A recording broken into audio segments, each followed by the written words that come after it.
Hello my friends and welcome back. Thank you very much for being with me again today. I told you on Saturday, after Evgeny Prigozhin and Wagner Group came out and said, yes, we took control of Bakhmut. I told you that in about 48 hours after, the Ukrainians will deny that the proportion between the articles that will say, yes, the Russians took control over Bakhmut and the ones saying that no, the Russians did not, will change. And that's exactly what happens. Remember, this happened on Saturday, now is Monday, and when I made a video, it was like in the evening on Saturday. So I'm waiting for by the end of today or maybe tomorrow morning to have no more articles saying, yes, we actually did not lose in Bakhmut, we are still there. Which they're still saying, but they're saying it differently. Because you know how you do it. You don't just say, yes, I lost, man. You were better this time. No, that means honor and self-respect, and we don't have it here. You will try to make it obviously like smoother, or even turn it in a supposed advantage. Yes, I gave up that for you so I can win here. Yeah, okay, You fought in Bakhmut for 1,000 years just to decide one day that I think it's better just to let it go. All right. So I have here 3 articles. All 3 are from the side of the good, which you know which side that is, telling us that yes, unfortunately the Russians took control, but we're still there, we're still fighting, and we might be encircling them. Okay, all right, so let's see these articles that I have lined up here. Let's start with this one, which says that this comes from the week, all right? The week like weak people, right? Not the week like the 7 days of the week. Ukraine pulls out of all, pulls out, that's a beautiful way of saying losing and running away. Pulls out of all but insignificant sliver of Bakhmut. Pivots to encircling Russian forces. So you see, they can't let it go yet. They have to, they pulled out. Remember when the Russians encircled Mariupol, took over Mariupol, it was the Azovstal steel plant, that's where they were trapped. The Azovstal steel plant, and the Azov battalion was trapped over there with some civilians and all that, commanders. Do you remember when they came out? When they surrendered, they came out. That's what I say. We came out because our mission was accomplished and we want to save lives. That's why we come out. And they were not taken prisoner. They went to Russia. Now let's visit Russia, I guess. That's how it was portrayed, and still portrayed that Azov battalion and those guys did not lose, were not captured, did not surrender, and they were not taken in captivity in Russia by the Russians. No, that's not what it is. This would be plain language, but nowadays we use, double speak and newspeak, which you know how that is. Euphemisms and so on. In certain instances, sometimes we call it the way it is, they. But, most of the time we use euphemisms just to, make it like a little bit more, anyway. So let's go back to this little article. So pulls out, just decides to decide to get out. Not to retreat, not to run away. No, that would not be the proper, semantics here. And pivots to encircling Russian forces.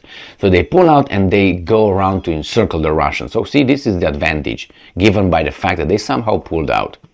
Ukraine pulls out of all but insignificant. Okay, Russian Wagner Group paramilitary forces captured all but insignificant corner of Bakhmut from Ukrainian defenders. Ukrainian General Alexander Syrsky said Sunday. Where is the illusionist? He's still in the hospital? A day after Wagner chief Prigozhin declared victory in the decimated town.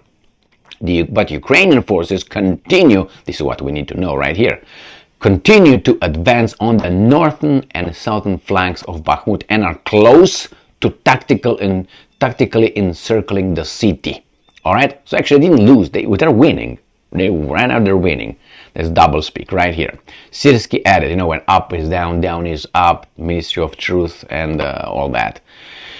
Ukraine's control of the high ground around Bakhmut will allow it to defend vital supply lines, shell Russian forces inside the ruins of the city, and prevent further advances westward. Analysts said. All right, well, if you say so, that's the first article. Now let's move to the second article. Comes from Ukrainska Pravda.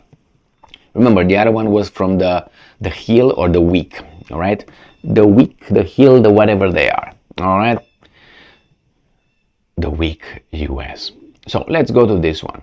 Russians carry out mopping-up operations in captured parts of Bakhmut, deploy additional forces, Deputy Defense Minister.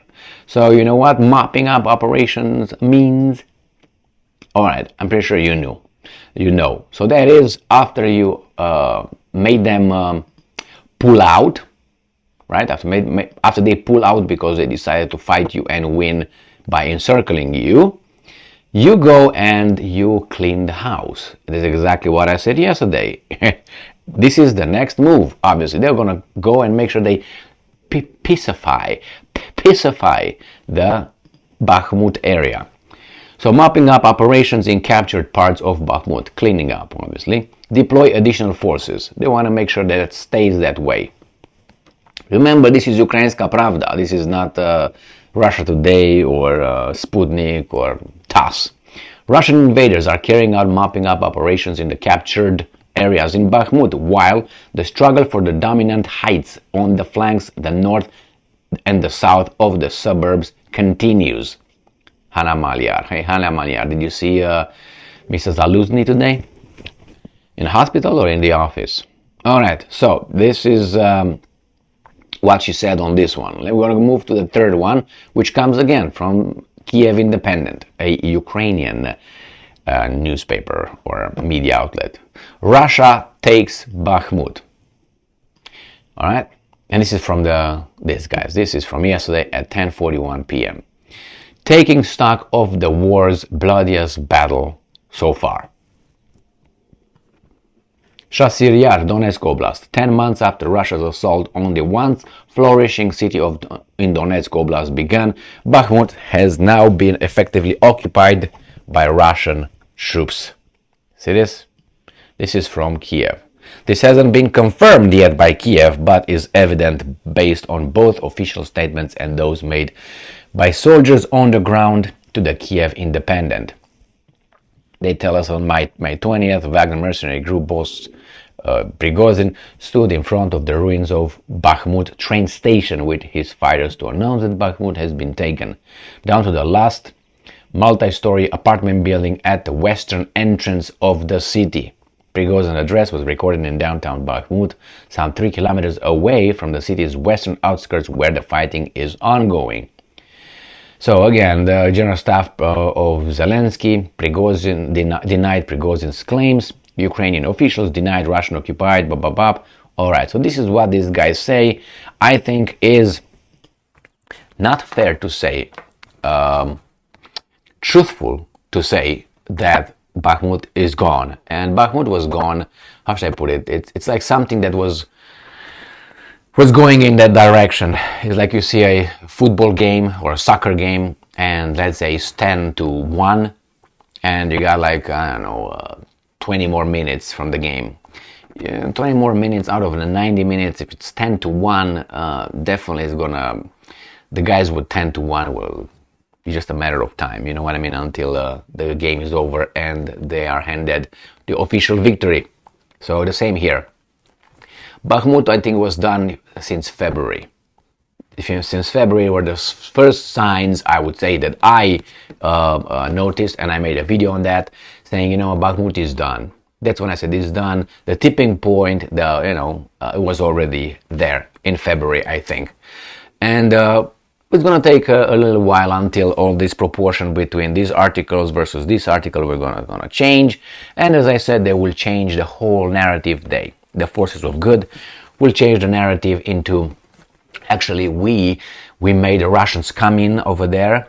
They destroyed the city, not because of us, because they just want to destroy the city, not because we were over there fighting them. They just decided to fight the city, destroy the city, so we came in. Not that they came after the military. Anyway, so we draw them over there in a trap. We killed so many over there, according to Biden, who doesn't even know what day of the week is, over 100,000 losses. the Russian losses in Bakhmut, according to the guy that doesn't know his name, and his wife's, who's my wife, who's my sister, interchangeable. I guess I didn't know that, but now I know. So now that I have a sister, but I might have one in the future. Who knows? I can, people now, they if they want to be this, they're gonna be this, identify with that. So I might have a sister. Or maybe more than one, who knows? Maybe these guys decide to be a bicycle tomorrow instead of eyeglasses. Yeah, sunglasses. Losing my marbles here. So anyway, they're going to tell us that actually that was a trap. They succeeded, and now they organized retreat. Pull out, my bad. Pull out, the Russians got in, but they lost, they're destroyed, and now we're going to encircle them, we're going to cause more problems, and then after we can't encircle them, which they will not be able to encircle them, they would again pull out, and another mission accomplished. They win all the time, they cause damage so much, but somehow the Russians are still advancing. But they always are successful. Did you notice this? That in the media the Russians are always losing, and the Ukrainians are always winning. But if you look over the map, somehow those guys who are losing are gaining ground. Yes, slowly, but it's still gaining ground. You know what I mean? Anyway, this is it, my friends. I think this concludes the saga of Bakhmut. And I don't expect the Ukrainian military to say, yes, we lost. No, it's going to be turned into, yes, it was a strategic victory because we're smart and they're stupid, and so on. The same BS that a lot of people believe. So for those guys, good job. Keep your television on and keep dreaming. Thank you very much for being with me again today. Stay strong, stay smart, look for the truth, and be just.